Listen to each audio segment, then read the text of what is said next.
میرا ایک دوست، تو وہ نا دوست دوست ہی ہوتے ہیں، مذاق بھی کر سکتے ہیں. وہ کہتا ہے پتہ نہیں آپ یار کیسی ویڈیو بناتے ہو، کچھ سمجھ ہی نہیں آتی آپ کی. اور نہیں جی کوئی معیار ہی نہیں، کوئی گل ہی نہیں. میں نے کہا اچھا چلیں کوئی نہیں. تو ابھی مجھے کل اس کا فون آیا، کہتا ہے مظفر بھائی ایک مسئلہ بن گیا. میں نے کہا جی کیا؟ کہتا ہے میں نے نا ایک مکان دیکھا ہوا تھا، تو مکان جناب پسند آ گیا مجھے، تو میں نے ایڈوانس دے دیا اسے 3 لاکھ روپیہ ایڈوانس دیا اس کے ساتھ. تو اس نے اسٹامپ بھی ایک لکھ دیا، تحریر مجھے لکھ دیا کہ جناب مکان دے رہا ہوں تو بقایا پیسے دو گے تو یہ تو کہتے بعد میں مجھے پتا چلا کہ مکان اس کے نام پہ ہی نہیں ہے، وہ اس کی سسٹر کے نام پہ ہے، وہ بیرون ملک ہوتی ہے. اب یہ میرے ساتھ دھوکا ہو.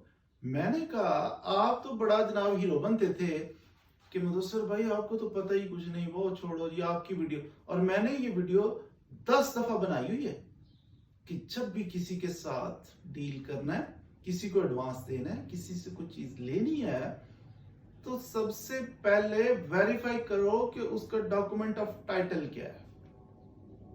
آپ ہماری ویڈیو کو سمجھتی کچھ نہیں تھے.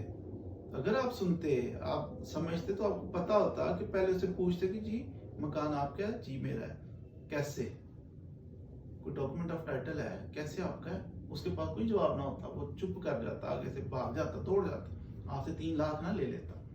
لیکن آپ انڈر ایسٹیمیٹ کرتے ہو بھائی، تو اس لیے انڈر ایسٹیمیٹ نہیں کرنا چاہیے.